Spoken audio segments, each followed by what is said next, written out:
You're listening to the AfterBuzz TV network, now the largest new media platform on the web, and your #1 source for after-show entertainment. Very good, Keith Johnson.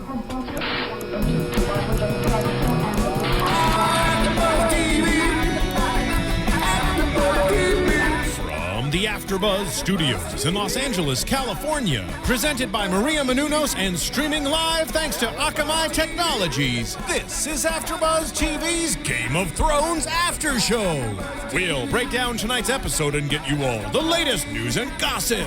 And now, another post-game wrap-up show for your favorite TV show. It's AfterBuzz TV's Game of Thrones After Show.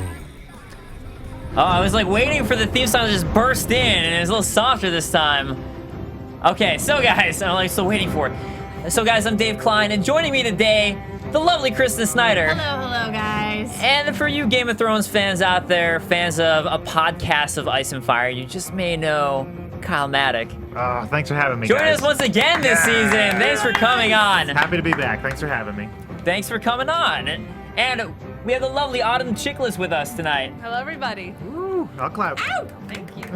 And guys, I'm Dave Klein, and Sarah Stratton, as she said last week, is out of the country, so she's pretty far away. Sarah, where are you? Yeah, why is she not here? She should just be calling in. I don't get it. She's in Westeros. She's in Westeros. No, she's in Essos. That's what it is. Oh yeah. Okay. Yeah, so she went Another to Essos. country. Yeah, because There we go. I guess we'd be at Essos. Westeros. Exactly. Yeah. Good point. So let's go ahead and jump right into Westeros and King's Landing, the start of the episode. As we have Tommen being crowned, and Marjorie watching from a distance, giving a little flirty eye. Give a little smirk. Yeah. Long may he reign? Probably not. We're getting into, are we in the predictions part of this Predictions episode? Apparently. but like, who actually meant that? Like, that's just something they say. Like, you know. I'm sure Tywin meant that. He's like, I mean it this time. Yeah, I don't know, but look at him on the throne. He already looks so much better a king than Joffrey ever was. Yes, Just but kinda he's too decent. He's too decent of a person to survive for that long, unfortunately. But Joffrey was too indecent, so. There's got to be a balance, right? There's got to be some sort of balance. Does Tommen have it? Basically, he doesn't have a voice, and he can be easily puppeteered. So that's what he has, and I think the council will rule. You already see so many people pulling his strings. Like Tywin's already gotten his claws into him, and Marjorie obviously last episode, and Cersei. I feel like Cersei's kind of given up. I'm actually surprised by a lot of Cersei in this episode. She has a chat with Marjorie, and she kind of like is very like, all right, Marjorie, let's hook you up with Tommen. Like, Yeah, I'm she was surprised by this. She said that Joffrey would have been her nightmare. And is it by chance she was awoken by this tragedy of losing her son? Because it seems like people sort of wake up to life whenever they're like submerged in pain. It kind of wakes them up to reality. What do you guys think?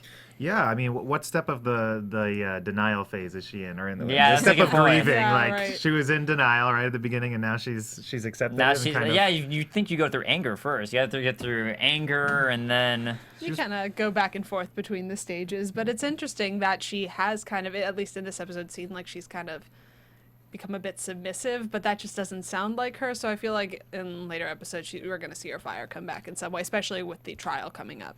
Well, I felt like she was manipulating people. Obviously, she was talking to her father, who's a judge, talking about, of course, throwing in there how Tyrion's definitely poisoned their future and not just her son. And then also, she just happened to walk around the gardens with Oberyn today. So. get it. Right. We poisoned their future. No, I'm punny.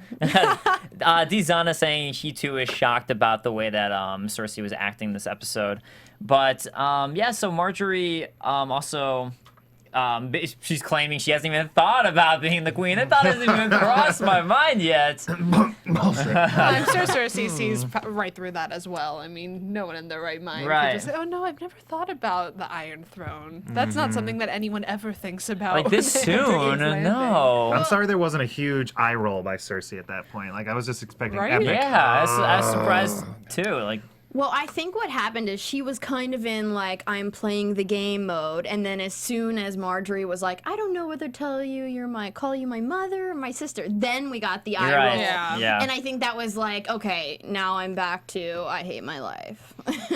Well, that was just too much of an obvious move on Marjorie's part. I mean, when we were watching, the first thing I was thinking is, if you're going to play this game, you have to know who your audience is. And Cersei is not the person to brown nose like that. I don't know what to call you, my mom or my ooh, that's just not the right audience for that. She does that with everyone. Yeah. But did you guys think there was any truth in it? I mean, she already saw one son die, and now she's talking about her second son who has the throne and her legacy and everything. And she's really going to Marjorie, and she's like, you know what? He's going to need help. He's going to need this. I can't do it alone, everything. And then later on in the episode, we see her worried about her daughter as well. And so there's got to be some truth in this. Well, that's the thing I was talking about, being awoke, being like woken by a tragedy and sort of like hitting that reality mark. I just feel like that's something that's happening to her right now. Simfire in the chat saying I think she's playing everyone, playing the game. But yeah, I don't That's know. It was always odd in part this of episode to me, but If she's playing the game, she was doing a fantastic job. Yeah. Because Yeah, even a the little viewers too. are like, Best- oh, Really? wow. best acting by Cersei yet, within the realm of the game. That is. Well, you guys- Absolutely. you guys kind of touched on it, the fact that she kept bringing up her children, and there was kind of this theme of protecting her children at this point. And she obviously at the beginning of the episode mentions how, you never love anything as much as you love your first child, and obviously he's dead now. So you have to wonder whether or not this was kind of an awakening experience for her, and if now after everything that she's been through and she's had all of this power, if her kind of priorities are going to shift a bit, and maybe, possibly, not sure. Doesn't sound in character, but at the same time with the show, you never know. Yeah. I mean, hopefully she won't go unchanged by this. Yeah, and then we see her kind of, I mean, I don't know if give up's the right term, but when Tywin brings up Loras later on, when you're going to marry yeah. him, she's like, Right after. fortnight later. Well, I think. It's Well, to me, when she said a fortnight later, that was like, give me time to figure something out. It's like a fortnight could be any. I don't know. To me, it's like any given time. She's just saying a fortnight. Well, And it he seems- called her on it. That's Yeah. just kind of what I figured with her saying it like a fortnight later. Like even with the marriage, like it'll be in a fortnight. Yeah, well, I felt like that was Like a stalling time almost. I to felt me. like it was a respectable amount of time for a wedding in medieval times, or in Westeros times, where we got a week. All right. you can't have the king get married and then a day later be like, I'm gonna try and trump that with my own wedding. Like it just No I feel- I 77 feel- courses this time. No, none of Can't that. do that. No I felt jousting like mittens. I felt like she was behaving so well to convince the judges that, Tyrion is responsible for Joffrey's death. I think she was just preparing. Right. Makes sense. I also found out that she actually had admitted to Marjorie that the things that Joffrey did shocked herself, and she doesn't easily get shocked. So I was just surprised she admitted that. But we do get that scene that you're talking about, Kyle, with her with Tywin, and really, as you were saying before we started the show, a lot of this episode really has been following Cersei around and seeing what she's been doing. And we find out that another surprised me that Tywin actually entrusted telling Cersei about the Iron Bank and all the loan and debt, because to me, Tywin's always someone who keeps everything to himself to plan and connive everything. He always seemed like he didn't trust Cersei with anything before. Like he basically flat out called her an idiot last season. So I was surprised that he was willing to open up to her about the fact, more so, that King's Landing's been out of gold for 3 years. Oof. Well, I think he was specifically saying that Lannisport was out of gold. Well, yeah, the So, Lannisport. Yeah, thank you. That Lannisport's been dry for 3 years. Yeah. And which in turn, I guess they're kind of back in King's Landing anyway. But tomato. What am I talking about here? Yeah, oh shoot, I lost my train of thought. Somebody take over. What's going on? Well, now I lost my train of thought. Oh no, what was it? Obviously, they need to marry for money, and they Yeah. don't like the Tyrells. It was rivalry all along. Like they're not friends; they're enemies. They're keeping them closer. It's obvious what's happening. It's just for the money. Yeah, and he did tell her this right after what we were talking about earlier. When are you going to marry? Oh, a fortnight later. And then he reveals this kind of, hey, look, there's a reason we're doing Exactly. this. So he's obviously entrusting her with this because it's necessary. And I don't think because he doesn't trust her, he needs to entrust her with this particular information. And really, who else is he going to talk to? His two sons are pretty much gone. He Like is- the Tyrion Jamie's again. already out of the family, and Tyrion's going to be killed pretty soon. Look, So he'll talk to his brother. Cersei's the only one left. His brother, come Kevin. on. Kevin, where is Kevin, he needs to talk to Kevin. Don't stop talking to Cersei. Stop it. So, but the thing with the Tyrells, though, really, I mean, this is how medieval weddings always worked. In a sense, it was always like you marry rivals, you marry people for power, you marry people for money. That's really how any medieval, and which I think George R. R. Martin took a lot of inspiration from, any medieval marriage would have worked. So, I mean, at the end of the day, it's a marriage that should benefit both of them. So, I think that's the thing that I would take down as now is like both Tywin. Both the Lannisters and the Tyrells would be at an advantage by this marriage. And even though they've been rivals for however long, once you unite those families, it just makes it one major, giant, powerful family. Because you both are taking on that major debt. Yeah. Well, that major debt's King's Landing's debt, specifically. Are the Tyrells aware of the debt? He made it sound like they weren't. I But wait, imagine- no, I think Elena knew about the Yeah, debt in a it was couple episodes mentioned. ago. Diana was? Okay. Elena talked about the debt with Tywin a couple episodes Right ago. before the Okay. wedding. Yeah. So they had a little combo about that. So it seems like they do, but they want that power, you know? It's all about that power. Well, they know. I mean, the Tyrells are such a. They have so many the crops and everything. They're such a green castle and whatnot, and their crops and everything, and the trade and what. They are so wealthy that they really do need that help, and in turn, they get a queen on the throne. So Simfire and DX Zana on the chat, or D Zana on the chat saying they both like that. They explained in the show why they need the Tyrells. So it's good that they get that explanation, or we get that explanation as a viewer. it is. It's, Yeah. yeah, absolutely. Definitely something we needed. So following Cersei further, we get her entreating with Prince Oberyn.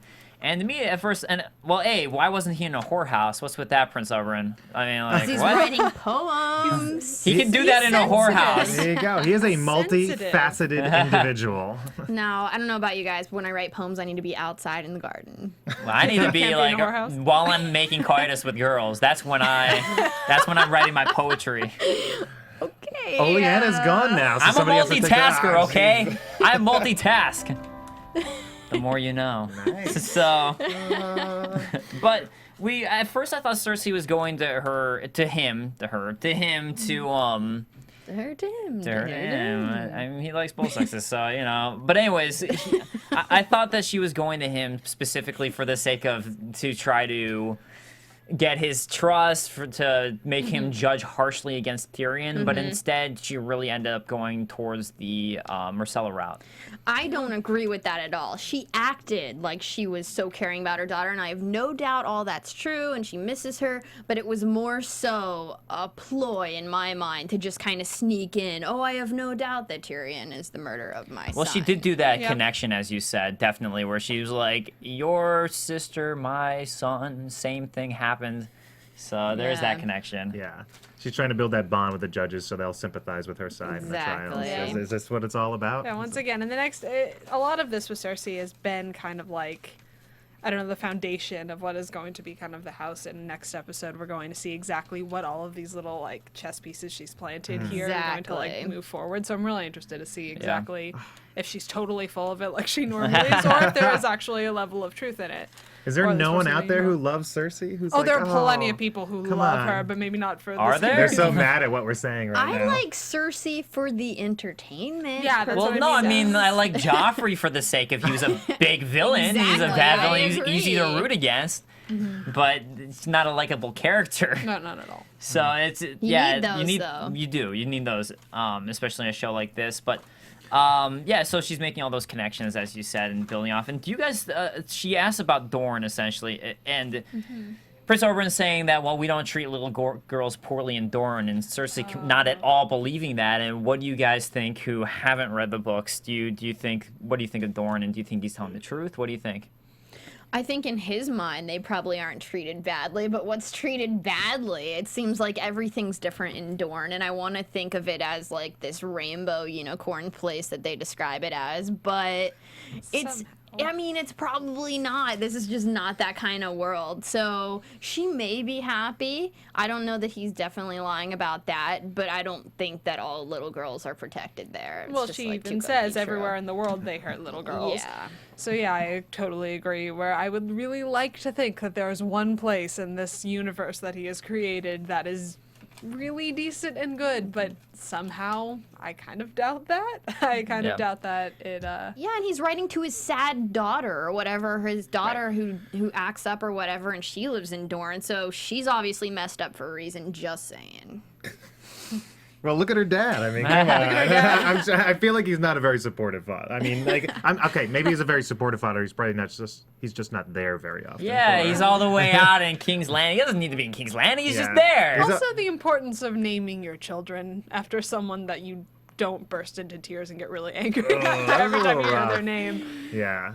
That was That's true. That was a little. I was like, why would you do that? Yeah, exactly. If it's something that you remember fondly, that's one thing. But if it just makes you really angry viscerally every time you say her name, you're just dooming the kid. He to a was running miserable out of life. names. He's like, Yeah, he does have 7 daughters. Come on. He was this running is- out of names at that point. He's like, 7 or well, 8. Ellie has another 8. name. It was 8. Okay. Yeah, and even Cersei called out. As far as he knows. She goes, well, maybe that's why she's so angry. Like, well, 5th daughter. Yeah, I mean, like, I'm Too like, much I estrogen. so many names I can come up with. But I mean, I guess like maybe he named her that in her honor, and then hoped that it would break that cycle of his anger and bring some joy to his life. possibly, yeah. I mean, it happens all the time. Somebody will pass away, like, and then name the They'll child name it, after. right, of Yeah, course. Right. absolutely. Westeros Charlie saying, I wonder why Oberyn didn't mention his other daughters. Even more troublesome, maybe? I don't know. I don't know. So Yeah, he's got 8 of them. What's up with yeah, that? he's got a lot of them. Got a lot of poems to write home. Yeah. So let's go ahead and travel over to Essos and Marine, where we've got Daenerys finding out about Joffrey's death, and that she's also got 93 ships from Dario. So Oh yeah. Yeah. Oh. That's nice. I mean, that's not a bad gift. Just saying. I like ships. I'd be cool with it. I'd be so down the for way that. to Kristen's heart is to get her 94 ships. You got to show up. Yeah. You got to show up, Dario. There, you know. I felt bad because the a good ship start. The ship could carry 9,300 people, and apparently she has an army of 10,000. It's like, what are those 700 people just gonna do afterwards? Like, Not I don't know. die, But who do you leave frankly. behind? Do you Take leave turns behind swimming. Unsullied, or do you leave behind Second Sons? What do you leave behind? That's my question. Tough one. But she's not gonna leave. No, so she decides to be a ruler the way a queen would be, and especially after finding out this news from Jorah. So Jorah tells her, like, hey, so remember those 2 cities that you freed and of the slaves, and you're like the savior? Well, all of them are back in the shitter now, and everything sucks just like it did beforehand, like you did nothing. There you go. Happy birthday. It wasn't her birthday. In case you thought I was being serious. I know everyone thinks I spoil everything, so that was a spoiler. Spoiler, it's her birthday. In the We're gonna find out next episode. in the books, when this happened, it was her birthday. No. Yeah. Would have been a bummer, but it's interesting because I mean she is obvious. First of all, I think she's perfect. She is my spirit animal. I love her tremendously. She is the like supreme badass of the world, and the thing that I do love about her, and obviously one of the reasons she's such a simpatico character, is the fact that she is kind of the ruler of the people, and she prides herself, and not only prides herself, but kind of her whole character base is that she is for the people to free them, and the fact that everything she has worked for has kind of gone to shit. Obviously, with her character, it only makes sense that she would want to maintain that kind of, not only the, first of all, because she needs to maintain the respect from the people that she's conquered. How is she supposed to rule when everything that she stands for is kind of going away? Well, like George said, she could just get on those ships. I mean, the liberation obviously didn't go well, but it's like, who would attempt these things anyway? I mean, she's kind of taken on, you know, this huge agenda that, you know, most people would not even begin to attend to. I don't know. It's just like she's done so much, and the fact that she's now not going to go to the seas and she's going to rule over these cities. I mean, it's a nice thought. I don't know that it's going to pan out, but maybe hopefully that'll gain her some followers and a new audience, because I know especially Dave was getting sick of her. So What can I say? I'm not a fan of Daenerys. I Oh think. wow, I'm not a fan of you all of a sudden. Look, I feel like she acts. I'm glad I'm on this side of the me table. too. Like, I feel like in the recent episodes and recently in the recent seasons, she's been acting like her brother, really entitled and all that. And the only reason we forgive her is because she's freeing slaves. And if you take out that aspect of her, she's just acts incredibly entitled, and it annoys me. So that's why I don't like her very much. But it's cool that she's taking responsibility here. Although I'm curious to see what audience will think, because a lot of people are like, "Where are the dragons, George? What's up? Where are the dragons?" Yeah, so I'm that's curious to see for Well, a they lot were of in people. the preview. They were in the preview for next They year's were in the episode, preview, so I'm curious to see if people are going to be Yeah. excited that maybe she'll use that and take over a kingdom here, or if they really want to see in Westeros. So I want to see what you guys think about that watching. And Lord Bond saying there's going to be a queen training montage, which should be great. Rocky style. A Rocky Nice. style montage. Lord Bond asking how do we feel about her putting off Westeros' plans for the time being, and I actually like this term for her taking responsibility. Yeah. That's that personally. I agree with that. If they want us to gain some respect for her, we kind of need to see it happen. her do something. I mean, she's already taken on this huge agenda, obviously, but it's nice, especially to see her agree with Jorah and kind of listen to him, because at this point, she's been ignoring everyone who's been trying to give her good advice. So that part already, I gained a little respect for her this episode. Yeah.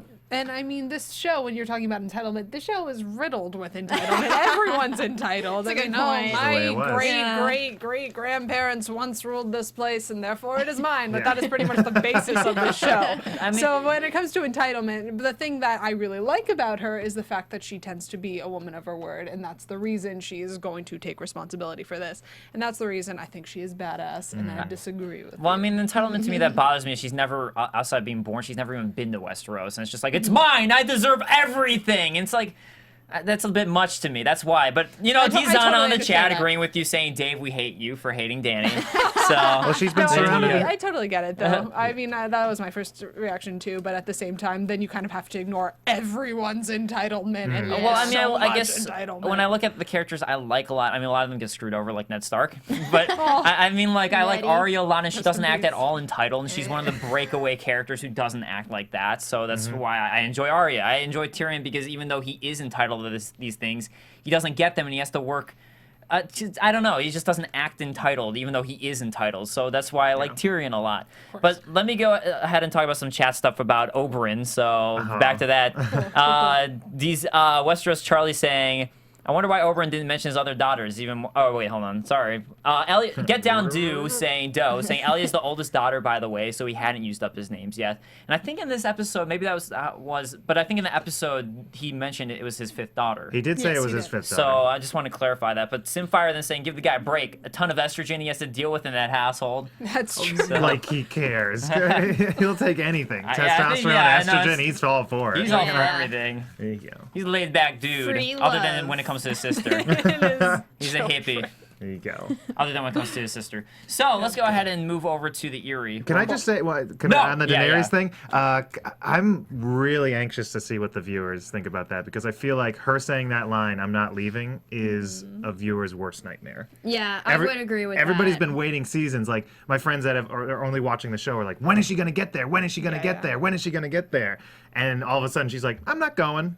I feel That's like a a lot of great people probably point. broke down tonight. But Yeah. she will. But Yeah. she will. Yeah. But I Unless agree, they that's kill her exact- too, and then I'll cry. But But yeah, I agree. That's exactly why I was curious to see what people think about it. Mm. Because, I mean, to me, like I said, I actually like this because it gives me a reason to respect her. Yep. And there were actually some people in the chat saying the same things, that they gained some respect from her out of this, and as you did too, Kristen. But I really think, like you were saying, like a lot of people say that's why they watch the show. Is they're waiting for her to go to Westeros with the dragons. Yep. So we'll see what people think. I'm curious. But let's go ahead and move over to the Eyrie, where we've got Littlefinger and Sansa traveling together through the Bloody Gate. And- Awesome. yeah. I loved that when he said, know your strengths and use them wisely, and one man can be worth 10,000. Because I feel like I feel like Varys is worth like 10,000 men, because they know their strengths, they play everyone, they manipulate everyone. That's why they're so powerful, and they're like everyone's quote unquote friend. So that line kind of like summed up him as a person to me. Nice. Yeah. The I just want to talk about the special effects. Can I talk about that? The Eyrie is easily the most sort of stereotypical fantasy castle in this Yeah, world. totally And is. it's up on that perch, and it hasn't been able to be, no opposing force has been able to conquer it in over 1,000 years. And it's just so beautiful. And I kind of went into a Lord of the Rings sort of world for Well, a I was second also there. thinking, like, you look at it, and it's supported by two rocks with a crack in the middle. It's like there's literally, like, part of the castle is built over a giant crack. It looked like it was on an arch or something. Yeah. I don't know, but it was beautiful. I loved it. Like- The special effects in that little take were really I cool. just think I'm glad I wasn't a castle builder back in the day when they were building that castle. Oof. I'd like to know the history. Are there- Yeah, I would History too. of The that history of the particular castle? Eyrie. I think that would be really cool. That'd be really interesting. I totally agree with you. Yeah, Erie's a really interesting place, definitely when you get down and dirty with it. But Ooh. down dirty with it, you know what I'm saying? You know what I'm saying? Speaking of dirty, we got Elisa. oh, wow. Oh my god. So Great. yeah. and you know what? It's funny to me. Okay, so we get Lord Robert, Lysa Arryn meeting up with everybody, and at first she was being so kind to Sansa, and as a book reader, I was like, what? Lysa, you're being kind? And they totally took it and turned it right back to how it was for us book readers. I'm just like, at first I was like, they really are changing things I'm this like, episode. what's What's going going on? What's Lysa's being nice and like. No, she was not. Yeah. But at first, like at the very beginning with Yeah, of Sansa, course. she's like, "Oh, welcome." Yeah, Like, she had a bipolar thing going. It had to be bipolar, Yeah, right? Because she was happy and sad and moment. It's not like it was calculated. I think it's the whole marriage thing too. She's just Marriage a little stresses excited. people out. A little know. excited about it. She was slightly excited to be wed. Well, to be go to wed, I mean, bed I mean more like the Sansa experience. She was very excited to be wed. Yeah, just a little bit. Yeah, but nothing seemed like the whole every conversation she had with Sansa didn't seem calculated. It was kind of just spur of the moment. Whatever she was feeling sort of went off on that tangent, and she seems kind of the opposite of Littlefinger. Yeah. Littlefinger's very smart and calculated and thinking about everything, and she's just sort of, oh, you love me, you don't love me, oh my god, what's going on? Well, Oh, that makes who's up with her who? really dangerous. Yeah. for Yeah. him. Yeah. Well, go ahead. No, I mean, just like I said, it makes her a very dangerous person to have with him, paired with him, because with that kind of opposition, he's so calculated and everything is, put perfectly into place. To have someone who's so sporadic and could do something like what we saw at any moment, she could Yeah. totally blow everything for him with the wrong move. Well, and we get those giant reveals this episode. Big reveals. She Yeah. monologues and Yeah. starts saying everything. Yeah, she just goes and starts blabbering it off. So to no one pretty much. so let's go ahead and list these really important Yeah, ones. this So we is get huge. John Arryn, which is her husband, right? So John Arryn, who we know before, this was what started the entire show off. The whole show. Everything. The first season was this letter that Catelyn had gotten from Lysa about John Arryn dying, and Robert needs a new hand, so he travels up north because that was the hand of the king. Turns out it wasn't the Lannisters who did it as she told them, and what made them mistrust the Lannisters. It was her who did it all along. She killed her own husband. So really big reveal, and that was all through Peter Baelish. Yep. Or Littlefinger. Littlefinger planned it all out. Littlefinger. Wow. So huge reveal there. That's a How lot. many people called that one of the viewers? I'm curious. How many people called that one? I don't think anybody was even thinking about No, that. I totally forgot about it. I'm still like, wait, what? And I think that's probably how going the rest of the viewers are. So when Yeah. you're like talking about like string pulling, this is from way back long ago. Yeah. Peter Baelish has been pulling strings. So Very like even like when first I was reading it, episode. I was like, what? What? What just happened? What is going on? You go flip back to the first chapter. You're like, oh my god, that's what it Way is. back. Okay. It was, wow. I can't believe they came right out with it. It was, I'm amazed that I mean, I know I'm curious your thoughts, Cal, because like to me they've been moving really quickly with reveals this season. Yep. This was just another one that they revealed a little bit later on, and I'm just like, wow, they're really coming like quick with these big reveals. they were coming quick, but I think it's one of those reveals where if you stop and think about it, you're like, oh my god, this is really something huge. But if you're just kind of like going with the show, you're like, oh, what do I care about John Arryn? Like that was so many seasons Exactly. ago. That is a great point because, like, Yeah. if you really pay close attention, it's a huge reveal. But for most like viewers, I think like a lot of viewers, and it's fine, you forget a lot of names because there's so many names, and it sticks with you easier if you've read or like we're doing this after show. But for a lot of people who just watch week to week, you do, like as you said, Yeah. forget a lot of those little details, and really this is incredibly important. It is, and it sets up like this whole Littlefinger sort of is now center stage where you're like, wait a minute, he got this whole he ordered Lysa to kill John Arryn. Yeah. It's like why?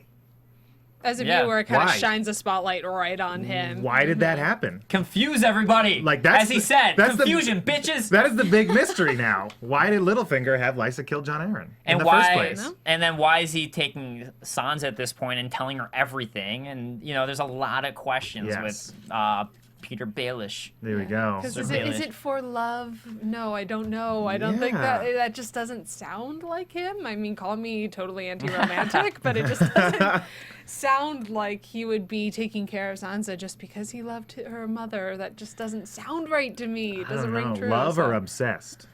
I mean, even still, he's too calculated of a guy. He's come this far. I mean, especially with this reveal, there's got to be some greater plot behind all of it. Other than, I mean, I guess people can say that like love is the most powerful force There you ever, go. and not to like mock that. I'm all for that. Oh god, look at this. I'm just coming off like such a cynic. Like I'm so cynical. No, it's not about. It's just it's so incongruous with everything else that he stands for. So I'm like, all right, what's going on with you? well, we got that like last week or the week before when they were like, what is it that you would risk for? I'd risk everything for everything. So he wants everything, and I guess guess that's everything. I'm like trying to imagine exactly what he's going after with this grand master plan of now we know the whole beginning of the show was because of him. So it's like if he is taking the center role, it's like we need a motive, right? We need to know what the end game is. Does he want the power to rule? I mean, what is everything to him? But on the fact that he started off the events of the first book, we have Ryan Willis on the chat saying everything that's ever happened is Littlefinger's fault, and Lord Bond saying no Littlefinger, no Game of Thrones. So maybe everyone who hates him should thank him for giving us the show. No, what's so interesting is because I personally do not read the books. I very much want to, but at the same time, I'm going through that like struggle of I don't want it to ruin. Blah, blah, Right. blah. And I was talking to a friend of mine who is a book reader last week, and they're like, "Oh my God, Lord Baelish being one of my favorite characters." And at the time, I was thinking, really, of all the characters, you pick Lord Baelish? And now I'm starting to get it. I'm an sorry, interesting I cat. apologize, but yeah, there's more to that than meets the eye. There is. He's an interesting and we- creepy cat. And we start getting a lot of his backstory involving the Tully girls. Right, yeah. Which so- happens here. which is great. You go ahead and... What is this love circle, square, Triangle, I pentagon? guess, What is right? going on? We've got... like So all it seems like Littlefinger really liked Catelyn. Yeah. when she was Yeah, young, just a little bit. Catelyn. And so Lysa was jealous of her. But Catelyn was engaged to be married to Brandon Stark. And Brandon beat Littlefinger in a duel. And it was a whole... But then What is Catelyn going on begged with to all not this? let Littlefinger die, so Catelyn actually saved Littlefinger from dying from that duel. But then Brandon died, so Catelyn married his younger brother Ned Stark. Yeah. But mainly the main thing here though is that during this entire thing, Lysa was absolutely in love with, enthralled with Littlefinger and thought she should be his. Yeah, you could tell she And absolutely absolutely, and she admits to us, and we get through the scene that they've had sex before marriage, so we don't know. Dun, dun, dun. Ah, like he took. Ooh, this Yeah. show's gone too far. I'm out. Forsaken. I'm done with this show. I can't handle these things. Like this is. That's. I can't. Okay. All right, Dave's out. All right, who's taking We over? should probably talk about the rape scene because people didn't get enough of that last week. Jesus. Yeah, we got so many complaints because of talking about the rape scene again last week. So, let's talk talk about about it Let's again. talk about rape. Yeah. No. So I find it funny too. This whole scene with my favorite character, Lord Robin or Robert. Oh my God. No, but then just like come right off the bat, like I heard your mother died and your brother died. So much tact, so much class. Got his head Yeah. chopped off, and then Littlefinger's nice and brings him a glass bird, and I imagine that took a lot of time to make a nice it glass fly, bird. And then Kyle. she's just like, he's like, whoop.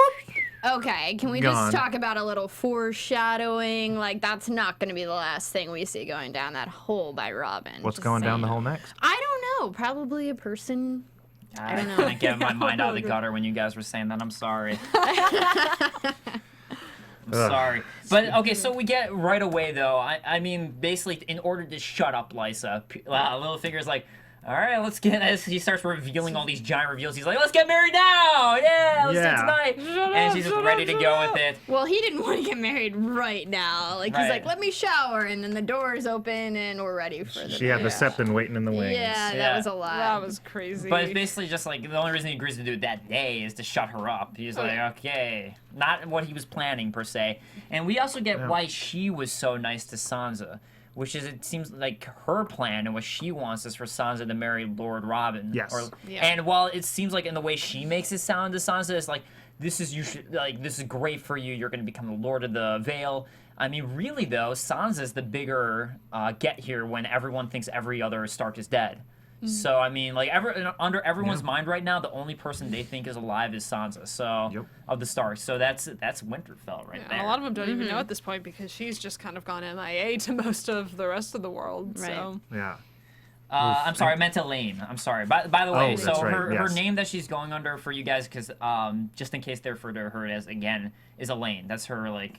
That's her undercover Right. name. Undercover name. Sansa's- Elaine. Yes. Yeah. And can we, so to check in with Littlefinger again, he is now Lord of Harrenhal, and he is Lord of the Vale now. Yeah. So he owns 2 castles. And this is Starting from to acquire he was stuff. in nothing before this, like literally nothing. Like he rose from being nothing to being because of Lysa. Lysa rose him up. Well, anyways, I'm Yeah. just like, oh wait, I don't know if I'm able to say what I'm saying, but I don't know what you're saying. What are you it's- saying? I don't understand what I'm saying. But point is, though, he's risen really far. So that's the point. He's risen really, really far. And I mean, basically, like, because of Lysa now, he's become the Lord of the Vale. Yeah. So Lord of the Vale, because he's married to her now, and as you said, Lord of Harrenhal, because of the gifts that he got after the Blackwater. Yes, the Blackwater, because he was the one who brought the Tyrells onto the side of the Lannisters. So that's why he was gifted Harrenhal. Yeah. Okay. So, I mean, while I guess a lot of people might think this whole part with the Vale was slow in terms of no action, to me, I think this was the most, I'd say, important part of the show. I mean, it was a really, of this season, it was an incredibly important part of the season. Yeah, too. I think this will be a scene that the viewers later on, like a season from now, are going to be like, I need to rewatch that episode. What were they talking about? Yeah. Yeah. Because, that was Yeah. just really important stuff from season 1 that they retread. I feel like Lysa, though, she needs to go. Like, in She's order, gonna die. Yeah, and she's gonna die. There's probably no down way. the hole. She's gonna go Probably. flying. There's no way Yeah. that she lives with the amount that she knows and the amount that she blabs. There's no way that she survives in Well, this why are world. you saying Littlefinger would kill somebody? Would he kill his own wife? He doesn't mean- seem like the person who gets his hands dirty to me. You know what? Robin would probably kill Well, no, I someone. mean, Not necessarily that the he reason, will- the reason I was saying that was because of the crossbow scene where he killed just like a couple episodes. Oh, That- right, that's He right. killed somebody with a crossbow? Wasn't Am that, I forgetting? Wasn't that him or was his man who killed Dantos? Dantos? It was his man. Oh, it it was his man. Okay, then okay. that was my mistake. I was trying He to. does He not might, get he his might hands bloody. not I was trying necessarily to get relate his it hands back- bloody, but someone's hands are gonna get bloody. Yeah, with I her was trying to blood, I relate think, that back to personally. Dantos, so that was my bad. He delegates all the killing. That's what he does. I mean, I would kind of like to see Sansa do it, actually. I would like to see Sansa kill Oh, does she Lysa. have the nerve though? Does She doesn't, and that's why I want her to do it. I know. Something needs to happen to that poor girl. I mean, I Yeah. started off watching like most people when I started watching the series, I could not stand her. I'm like, shut up, you're so whiny, stop. But at this point, I'm just the amount I feel sorry for this poor girl. Something Ugh. needs to happen to her other than just complete and utter hell. Well, she needs to take control. She does because she does Yeah. nothing. But like to her defense, everyone she's ever known and loved is dead, and she's never been taught to do anything other than just kind of like sit properly. So sure, but at this point, you kind of have to take the Arya Stark, or maybe somewhere in the middle, and kind of start listing names before you go to bed, if you will. But I mean, at this point, it's like, what's she gonna do? Because before she was Yeah. like, I mean, I get that why people thought she was whining and all that, and I feel like honestly in the book you get her thought process a little bit more, so she's a little more easier to deal with. But I mean, the thing is, like, really, like, she was with the Lannisters, and if she did any wrong move, she was screwed. And now, like, she's under this situation, which is just this new situation with Littlefinger and Lysa, and it's just like, she's just going from one bad place to another. And it's just like, there's not much you really can feasibly do. So for anyone who's mad at her last season, too, it's just like, well, what's she supposed to do? Yeah. Well, When I was talking about whiny, I'm talking about like episode 1, where she was like, "No, but I want to marry Joffrey because he's so good looking." Like that's what I'm talking to. yeah. That's what I'm speaking to. I But just look at that blonde hair. Look at that. He's so It's luscious. dreamy. probably not any more worms in that shit. But anyway, I'm just saying, like, we get those moments with the camera focused on her so heavily, and we can just imagine what's turning in her brain. And soon something has got to manifest, and she's got to start playing a little bit, whether we can see it in her eyes. I mean, even still today with Liza, she was like all crying and like, no, he only loves you. Like, you know what? Speak up to that bitch. Right? Like, Yeah. do something.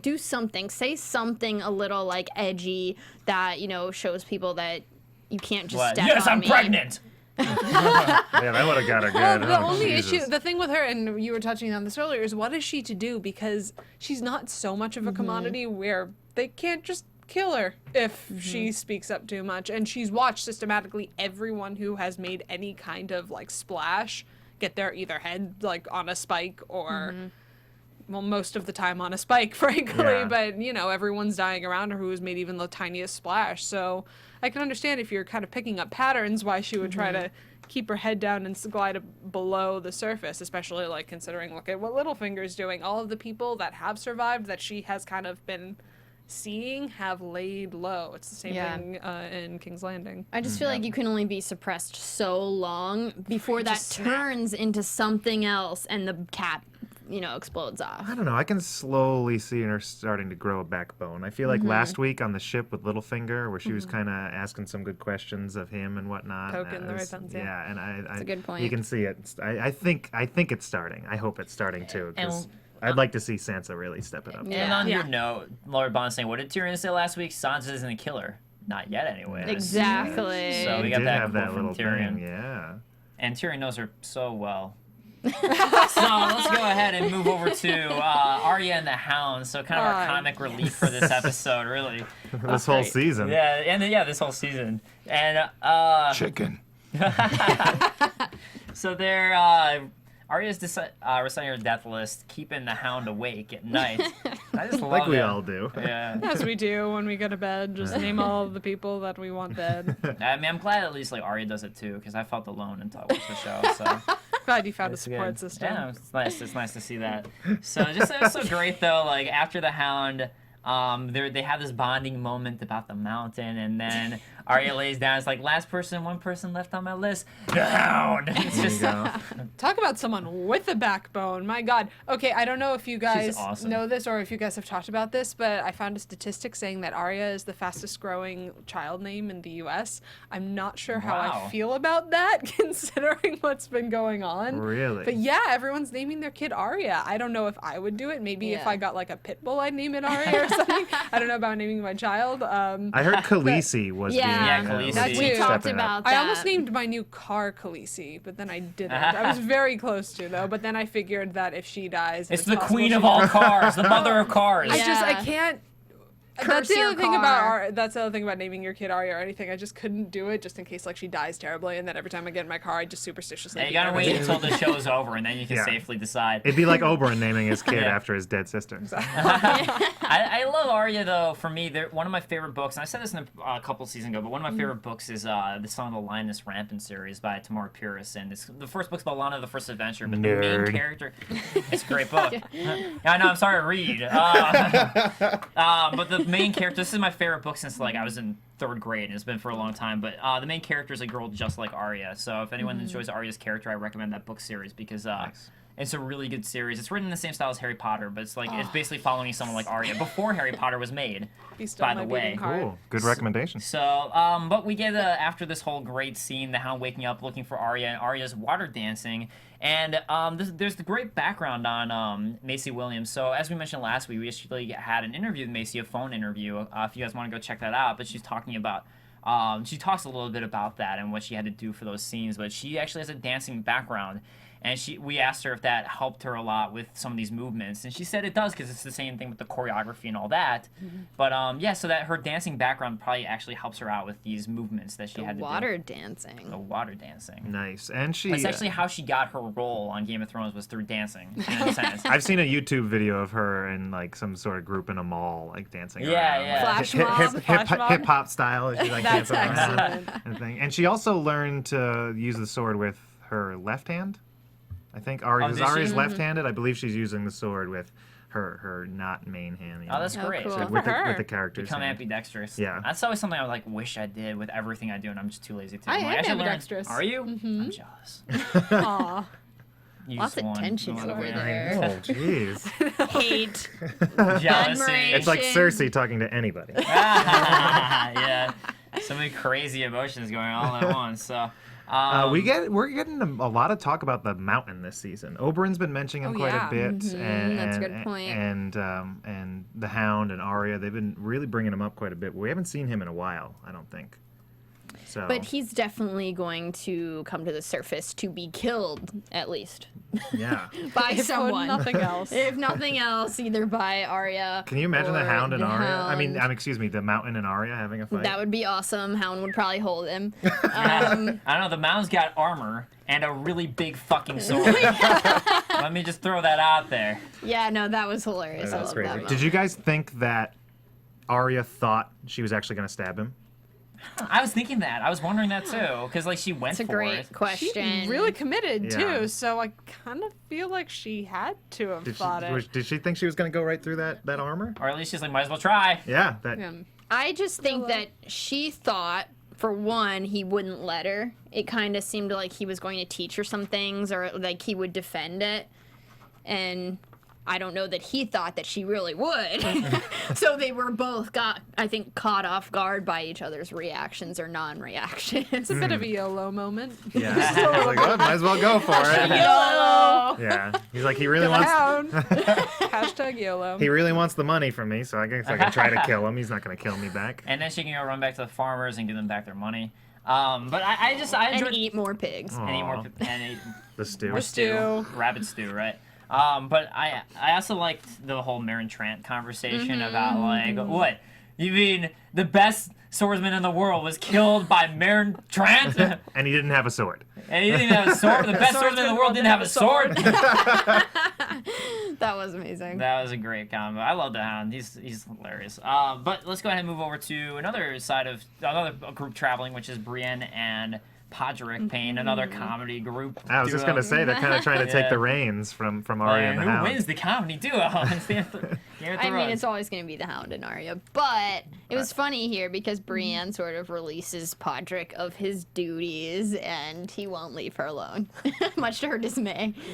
Well, he's not good at really anything, as it turns out. I mean, it's That boy Well, can he- pour Okay, look. He is good at If one Brienne thing, slept if this with show has Podrick- told us anything. if Brienne and Podrick slept together, then maybe she learned his true skills. But since that doesn't seem to be happening at the moment. Yeah, or ever. He's just, it's more because he's been serving Tyrion, and when you're serving someone like Tyrion in a castle, everything's kind of given to you that don't happen in travels. Like if you're a squire during the middle of a war and a battle, there's a lot of skills you'd have to learn. But while you're serving in a castle during not really a time of peace, but while they're just in a castle, you don't have to do all these things like learn how to skin an animal before you cook it. Yeah. Which I was thinking, like, that seems so obvious to me, but I wonder if it really isn't obvious if you're just not, like, if you don't grow up, like, learning something like that. It wasn't obvious to me when all of a sudden it caught fire and I was like, oh, why that rabbit's burning? And I didn't realize it until Brienne came over and she's like, why didn't you skin it? And I was like, oh, the fur. Oh You know, my it's God, because he wanted Jesus. it well done. Yeah, he did. Really and well done. crispy. Yeah, crispy. That's how I like it. You can't deep fry it. You don't really have the oil, so you got to come up with something to make it seem deep fried. Well, it seemed like Brienne actually gained some respect for Podrick once he told her the story about how he stabbed the Kingsguard Oh, you mean with you a spear in the back of his head. Big Yeah. time. Oh, you mean you put a point through someone's head? Like, how'd you do it? I put the point through their head. Yeah, he was Maybe like, you're it's so not- obvious. What do you mean, how did I do it? Maybe you're not so useless after all. No, And yeah, but and that's then the she thing- lets him do the armor for her. So But the Kingsguard are supposed to be the best knights in the realm, and I Yeah. think that's where a great point. the whole oh my god, how did you do that kind of question comes from, because they really are, and I feel like it's sort of fallen into disarray where Joffrey, he let Barristan go, who's now with Daenerys, and he brought on the Hound, who's not a real knight, and, Right. and all this, and the Knights Guard used to be the best of the best, and now they're just kind of this motley crew of schmoes, and so I think Brienne, who is even though she's not a knight and she's not a man, obviously she's more knightly than so many other characters who Yeah. pretend to be She's knights. so badass. She's the other one whom I love in this show. I mean, Yeah. there are so many of them, but her specifically, I feel like she kind of goes under the radar a lot when people are talking about the show. But she really brings some level of decency and nobility that has Yes. been seriously lacking for a show that should be all about nobility. etc. So right, she's definitely like a Stark, and that's why I think so many people fell in love with this show, and I think Yeah. why it was centered on that family to begin with. So it's nice to see glimmers of that surfacing through Brienne's character. yeah, considering Well, that's all of them also- are dead. Yeah. Well, it's also the fact that Brienne ended up working for Catelyn too, who's a Stark, and Exactly. acts a lot like Starks, and now she's on this quest to save a Stark. But I found it interesting that we get Podrick telling her about the Kingsguard trying to kill Tyrion, and I'm wondering if that's ever going to come into play, because that's actually a really, like, when you really think about, well, why would a Kingsguard attack Tyrion? The hand of the king at the time, right? The hand of the king at the time. So I'm curious to see if they're gonna play Brienne having knowledge of that out, or if it doesn't matter because she's traveling. So That's a great point, though. And so many people are always trying to kill so many other people, and there's so much betrayal. You kind of have to wonder, oh, what's but important? not to when you regard- Brienne. It's very black That's and true. white to her. That is true, but that's going to the black and whiteness kind of goes away really quickly the more you watch the show and the more you kind of Right. live in this world. It's nice that we see like the Hound kind of teaching Arya that black and white goes away, because we're sort of in the audience's seat where we're learning that as well. So also with this too, Bran trying to get Pod to leave, and he won't leave, and that also really just has to do with where's he gonna go? Because we know as an audience he can't go back because he might get killed if he goes back. So it's just like this is all he has. Yeah. And he can't fend for himself. That's for certain. No, he can't fend for himself unless he has a spear to put through someone's pointy end. Let's go ahead and move forward to the far. Pod is good with his spear.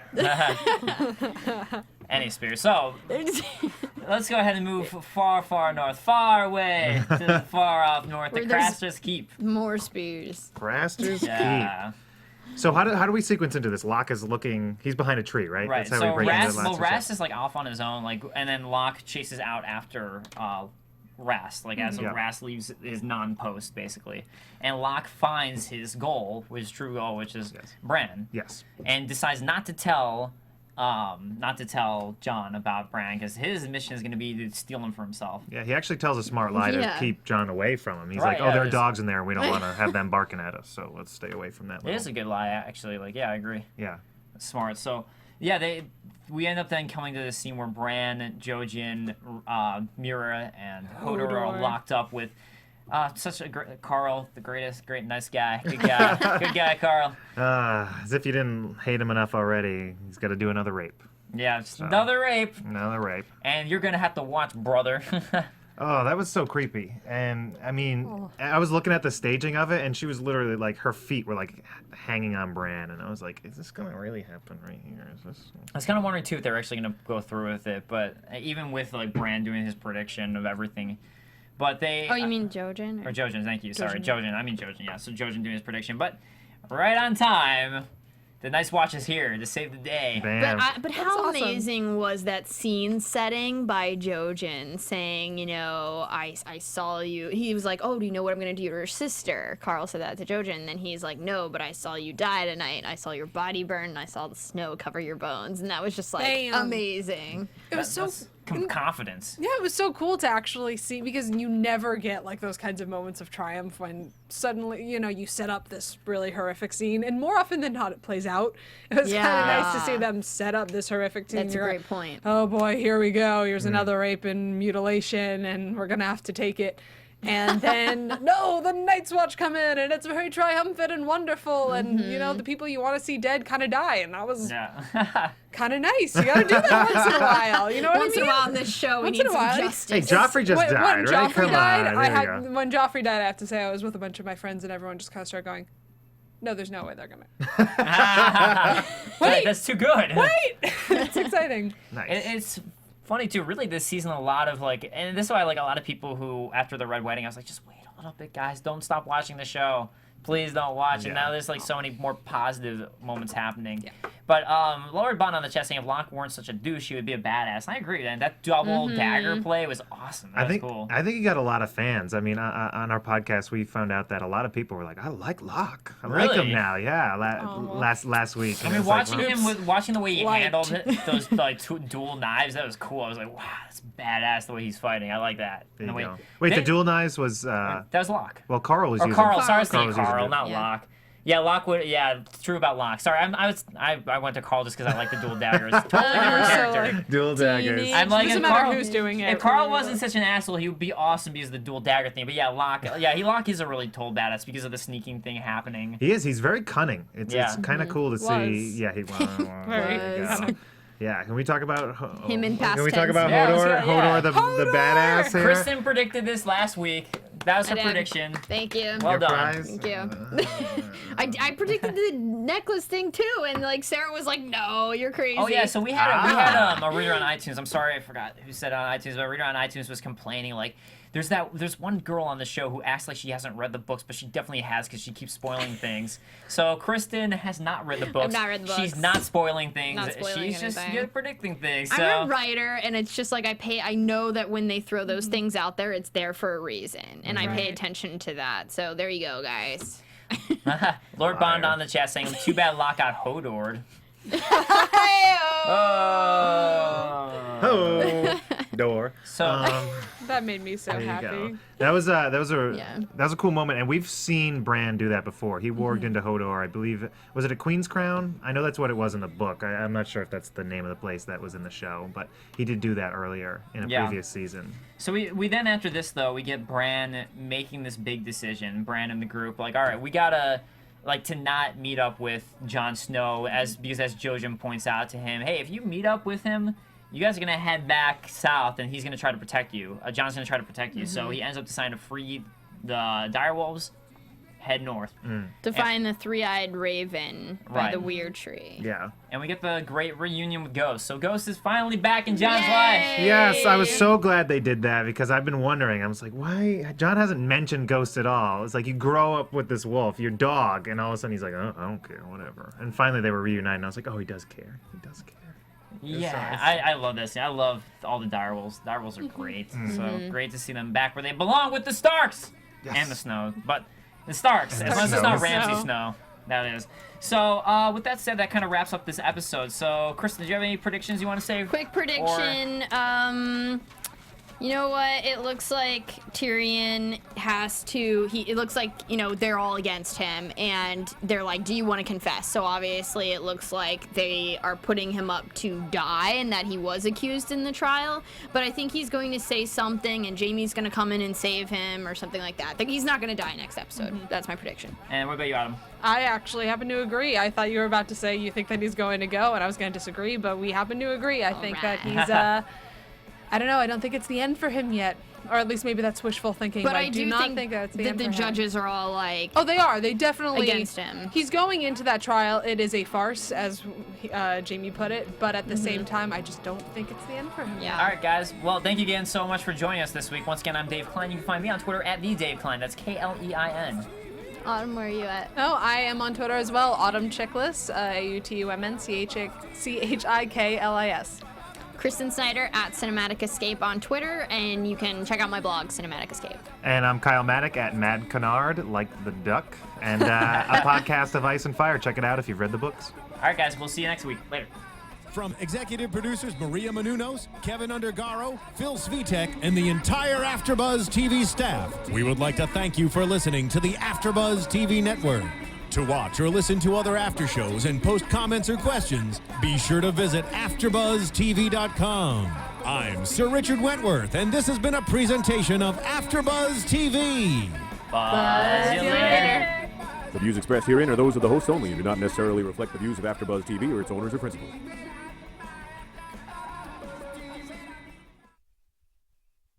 Thank you for watching AfterBuzz TV on YouTube. For more of your favorite after shows and interviews, subscribe to our channel here, and be sure to share your opinion on the episode in the comment section below here.